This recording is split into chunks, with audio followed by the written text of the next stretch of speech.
Okay. Hello, everyone. Got it. Yeah. Okay. Hello, everyone. Yeah, I'm Ed Ransley from the University of Plymouth. This meeting is primarily about SPH and meshless fluid structure interaction, but since we're collaborating, I thought it would be nice to give a bit of an overview of two of the initiatives. One's the CCP-WSI and another one's the HEC-WSI that I'll get onto in a minute. So the CCP-WSI is a collaborative computational project in wave structure interaction. It started in October 2015. And it was originally 5 UK institutions and the STFC COSEC group. And we had a large number of partners, and the overall aims were to develop numerical software for wave structure interaction modeling and simulation, and also build the community of researchers in the area of wave structure interaction, and create a database of code and data and various resources for that community. As well as providing strategic guidance for the community through industrial engagement and things like that.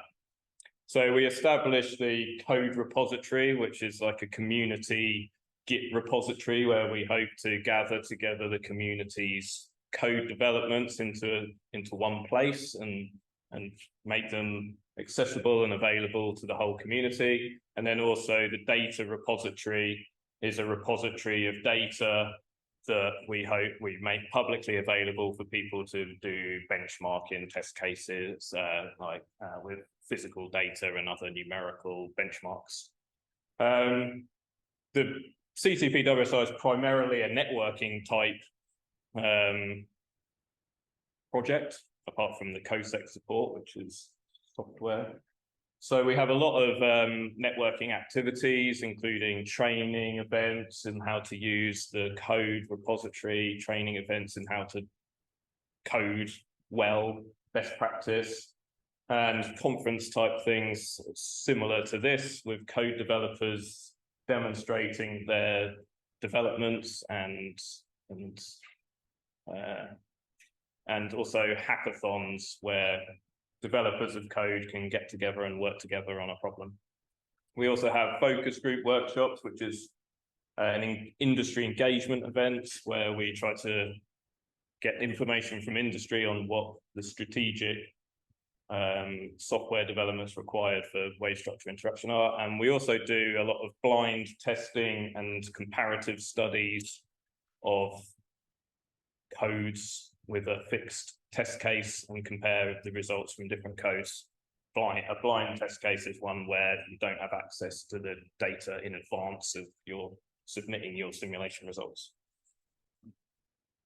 So that first part of the CCP ran for 5 years, and then we had a second 5-year funding successful that started in 2020. This again was funded by EPSRC, and we expanded the working group to 7 academic institutions, and then plus STFC. And we now have even more supporting partners, and I've put their logos up here, and obviously I'd like to thank all of our partners for their contributions and for supporting the proposals and the work. So the current working group for the CCP-WSI is chaired by Professor Deborah Greaves at the University of Plymouth. We have all of these people, and these are the institutions that are the current working group institutions. So the aims and objectives now. So the second round of funding for the CCP, the main sort of goal of this was to bring together the computational fluid dynamics communities with the computational solid mechanics communities. Originally, it was heavily a hydrodynamics type community, and the more wave structure interaction stuff we did, the more we realized that we needed experts from the solid mechanics community as well. And that's why we've expanded the working group to incorporate academics and institutions with expertise in the more solid mechanics areas. So we have a website, which I encourage you to have a look at. We're continuing lots of networking events, and we're continuing to work on the code repository, the data repository, which may well be rebranded as the WSI catalog in the future. And we're continuing our work with training and blind testing, and working on parallel optimization of the code as well as strategic guidance for the community. So that's a brief introduction to the CCP-WSI. So another initiative that we are working on is the HEC-WSI. And the HEC-WSI is a high-end computing consortium for wave structure interaction. And this started in January, and it runs for 4 years. Again, it's funded by EPSRC.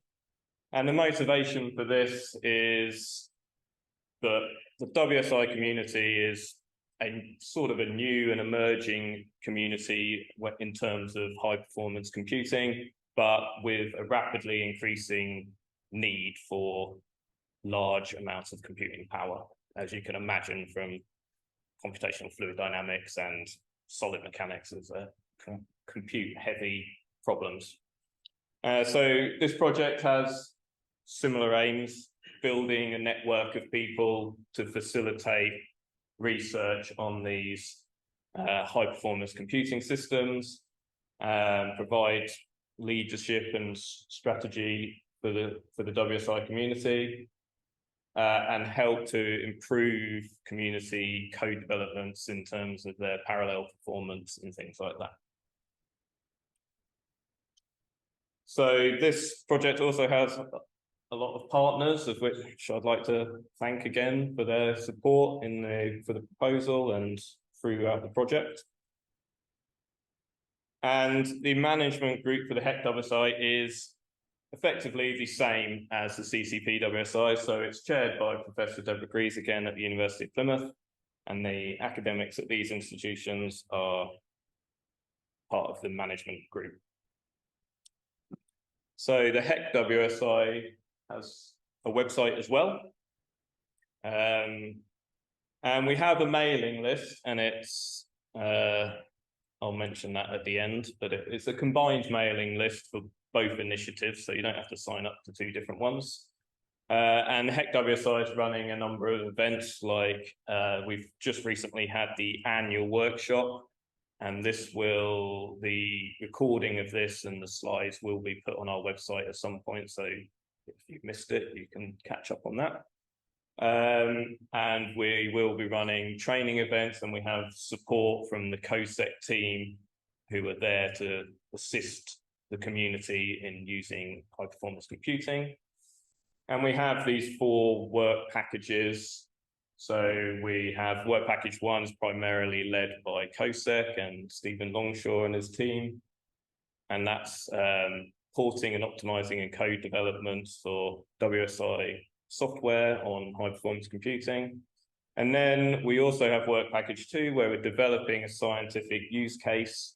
And this is a floating offshore wind turbine, where we're going to use this use case to demonstrate the code developments and the work done by the community through that use case, and provide a benchmark for others.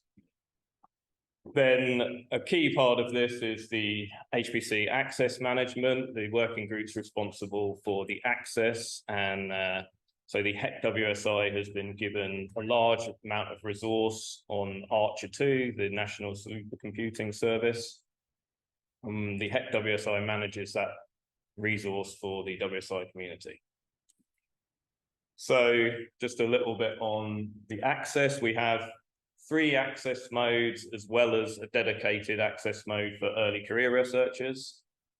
We have porting and benchmarking access mode, which is a small amount of resource. It's always open for anyone who wants to apply for a small amount of resource to just get their code up and benchmark it and get it running on Archer 2. Then we have the code developer access mode, which is also always open, slightly more resource, and that's for developing your code for HPC users. And then we have the project access mode, which is periodic calls for large amounts of resource to run your production runs.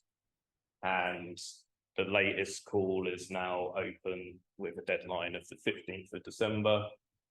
So please take a look at the website to get some more information on that, or ask me today. And I just want to point out that it is open to international collaborators and industry collaborators, provided the usage aligns with the HEC-WSI aims and objectives. And if you're unsure of what that might mean, then please do get in touch with us. So that's it. Thanks for listening, and please do join the community mailing list. You can sign up by filling out the form on the website, and that you'll receive all the updates on all of the events and calls and everything from both the CCP-WSI and HEC-WSI. If you fill out the contact form on the HEC-WSI website, it's the same, so don't worry which website you choose. And I hope that's interesting. Thank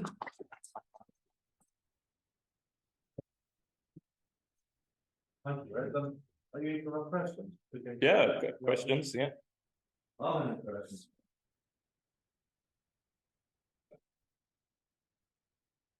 So I wonder if, because I think the SPH community is perhaps something that isn't particularly engaged with either at the moment, like so perhaps we have to.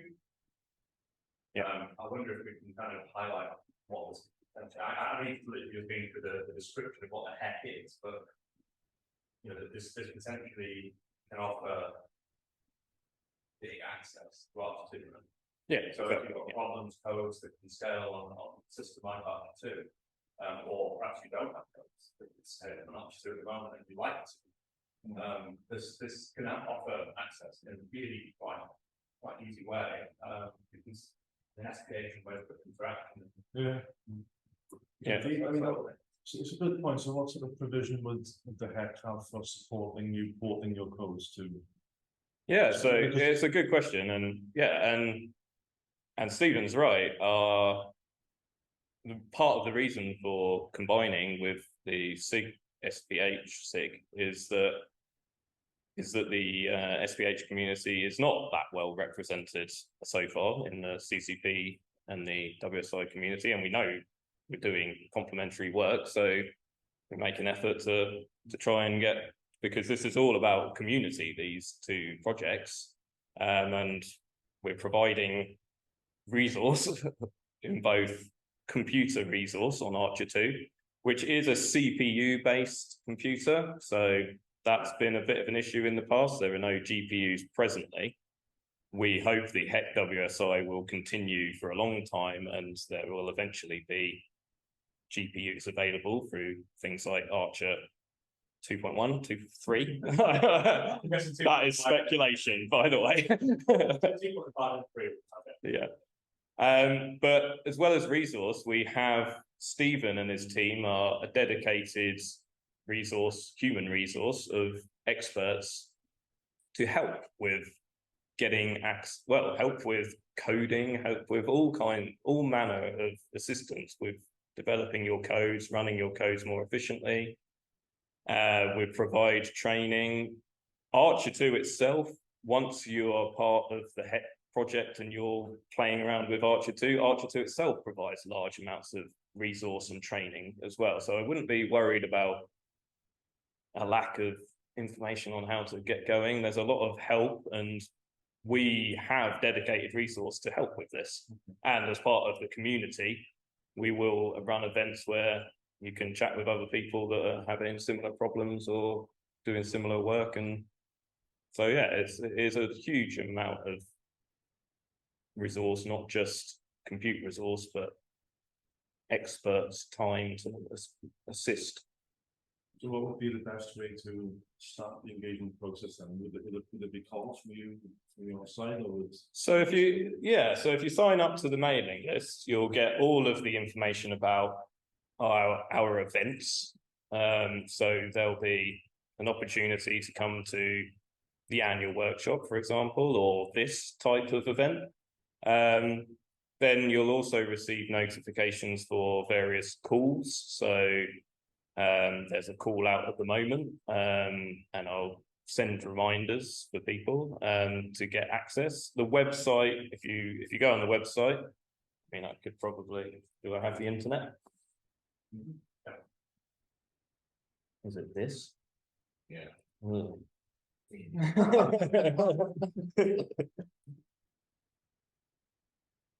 Okay, so if you go on the HEC-WSI website, there's various bits of information here. Probably the most interesting is this access resource area. Am I still sharing? No. Apologies for those online. So I'm sharing now, I believe. Here's the HEC-WSI website. And probably one of the most interesting bits is this access resource area. You can go here, and these are the access modes I've just spoken about, and a bit more information. Oh, and I forgot to mention, the application process is quite simple. It's an online form. So there's this online form here. They may seem like a lot of fields here, but I assure you, it's quite easy to put your name and stuff. So it is fairly easy. This is the most substantial one for the project access, which is a 12-month project with up to 25,000 CUs, which is 25,000 hours on a 128 core node. So it's reasonable. And so it's quite easy to fill out one of these. There are the other access modes as well here, which have similar forms to fill in. They're open all the time, the smaller ones. So if you want to do some work trying to port your code on, you could apply for that, get a small amount of resource, get in touch with us, get assistance from whoever is volunteering to give you assistance. Stephen, probably. Stephen's team. But there's also we have Archer 2, the EPCC group. Yeah. So I think there's a really good spread of support available. So while CoSec is there, probably more toward the application specific kind of support. You know, if we get to the point of some fundamentals around parallelization or those sorts of things, then the opportunity to go into our. Yeah. This is actually one of the major access modes for our national resources, because I'm not sure a huge amount of people are aware of it, so they're not directly involved in it. Yeah. 60% of the resources come through there. No, thank you. It's really useful. Useful. And you might actually find if you apply for funding and you're WSI related, they may push you in this direction. In fact, it's way easier to do it through us than so you should do that anyway, but you might find that they push you this direction because you won't be able to tick the box which says there's no HEC which covers our field. Right? Yeah. No, thank you then. You're welcome. Any questions online, Stephen? No. Any questions online? I have said people can raise their hand and talk if they want, or just type text. Can people hear you when you talk? Any questions online? Well, you're muted. Yeah. We've got some in the chat, but I guess that's. Yeah, it's just me telling people they're going to have questions online. Well, I'll be here for the discussion session at the end of this. So if there are questions, and if you do have questions and you don't want to ask them in front of people, just send me an email either through the contact form or find my email. It's not too difficult. But just don't be a thing. Yeah. Yeah. Right. Well, thank you very much. Okay.